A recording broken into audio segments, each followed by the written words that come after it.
Hello everybody and welcome back to Fix the Rust Bucket, where we've picked up a new project vehicle. This 2000 Chevy Silverado pickup. Has quite a bit of damage done to the passenger side and in the steering components and down back through the bed.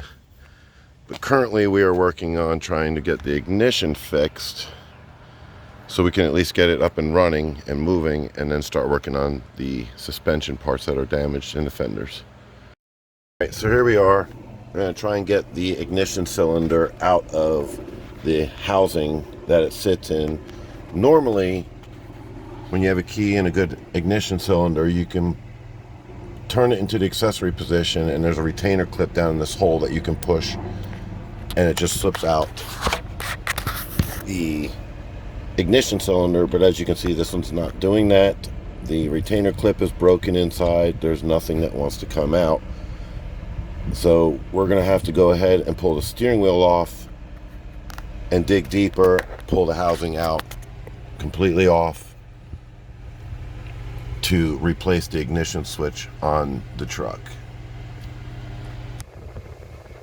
Alright, so in order to remove the steering wheel, you have to start off with first removing the airbag housing. And in order to do that, we have to go to the back side of the steering wheel, and there's two slots back here, one on either side, with a hex head screw, and I believe it's a T20 hex head, which will release this plastic and giving us access into the sides here where we can pop out the airbag housing, accessing the internal parts of the steering wheel to remove that.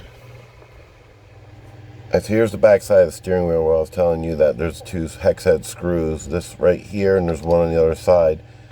We'll remove those, then taking this plastic piece, loosening it up to where we can get access underneath of the airbag housing to remove the airbag housing as well.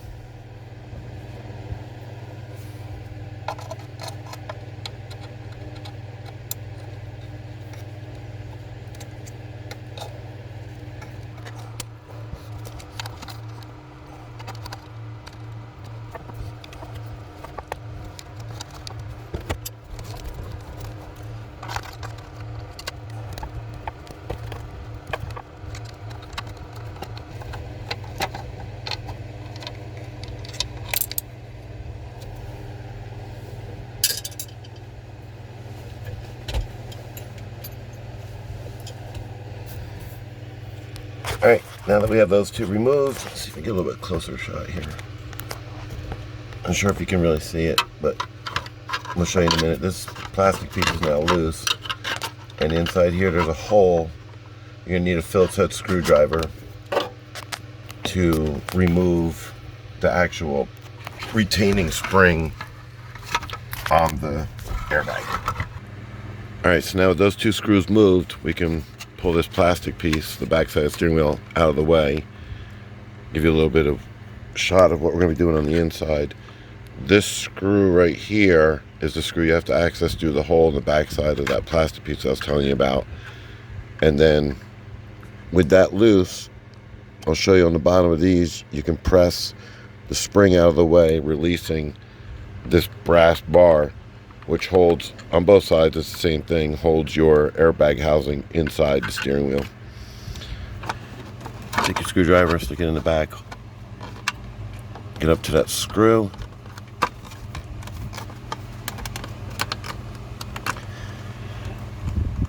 giving that screw, don't take the screw completely out, just loosen it up,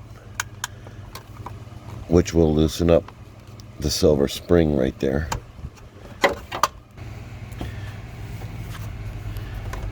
Alright, so there's the screw that we loosened up, loosening up this spring.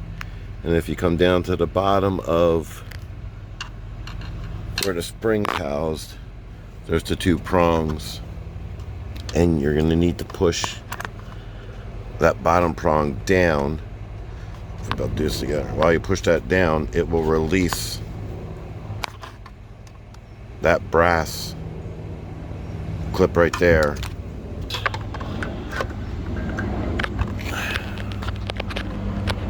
So there, to press the spring out of the way and pull on your airbag housing. And there you go. And the airbag housing is loose. And we repeat the same thing on the other side.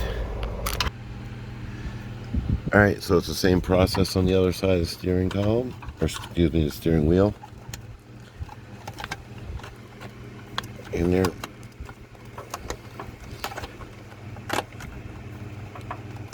Loosen that screw up. My thumb is in the way. Loosen that screw up. Again, you don't have to take it all the way out. Just loosen it up so the spring can move around freely. The spring right here, it can move freely.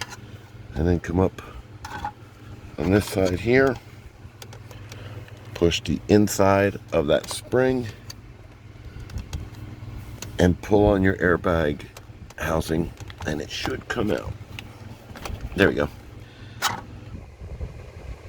Alright, so now that we have the airbag housing disconnected from the steering wheel, just carefully, because you don't want to mess up the wires, just pull off the airbag housing, roll it down. You can go ahead and pull that wire, just a little loop out of there. Pull it down here, and to remove the airbag itself, just gently pull this up, and it should just pull out of the airbag. The plug should just pull directly up out. And there we go. That's it. Now we'll move on to removing the steering wheel nut and any other wires we might have to remove to actually pull the steering wheel off of the steering column.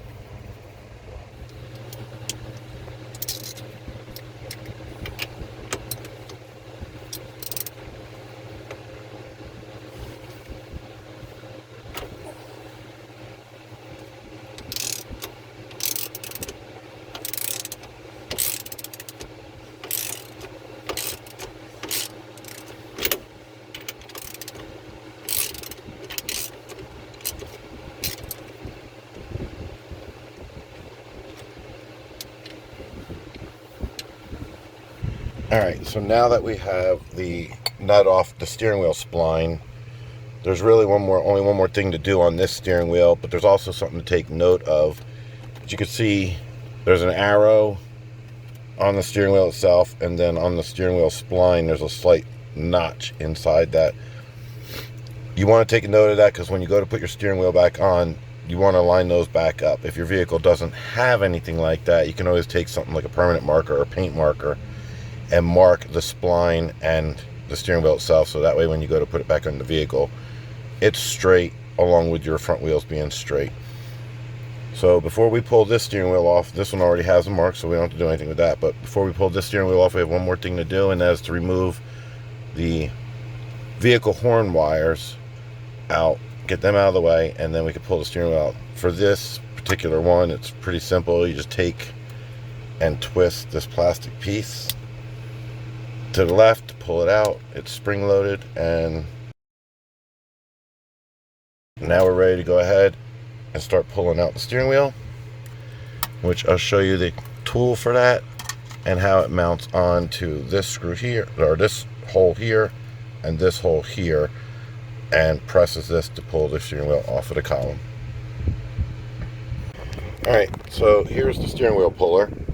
This itself is the puller, has a little adapter that goes on the end. We're going to be using that for this one. A couple different sets of bolts and two washers to sit on the bolts. These two in the middle are the ones that fit this steering wheel. They're just regular standard threads. And we'll go ahead and show you how to hook this up, and then just a socket on the end of this to slowly tighten and pull the steering wheel out. Alright, so to attach steering wheel puller to a steering wheel, just take your washers, slip them over your bolts, grab your puller in here, stick it through the slot, and then hand tighten these on your steering wheel.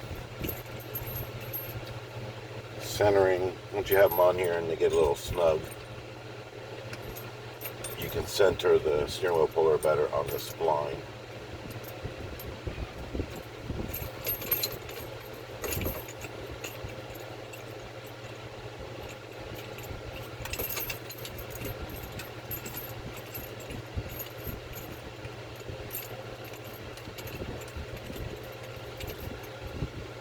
take the bolts, thread them down, and once you have them all the way down, you don't want them to be pressed tight against the backside of the steering wheel, because you will start messing up, or could mess up, any of the components on the backside. So once they've bottomed out, just turn them back to the left 2 or 3 turns. That way they're loose, not touching anything in the back. This one here. A little farther.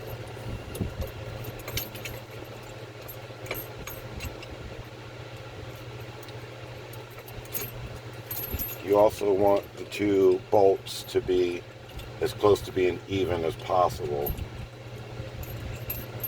And then take the center of your steering wheel puller and just snug it back out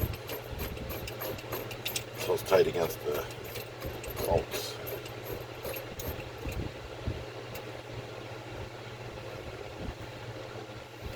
Right.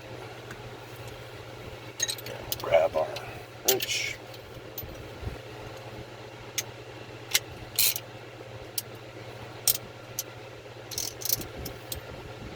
Take your socket, stick it on there, and go in the right direction, tightening on the steering wheel. Just take your time, go slow,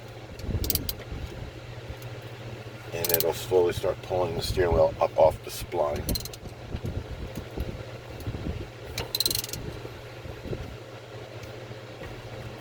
There, it just broke free. It's loose. And the steering wheel's done. Thank you.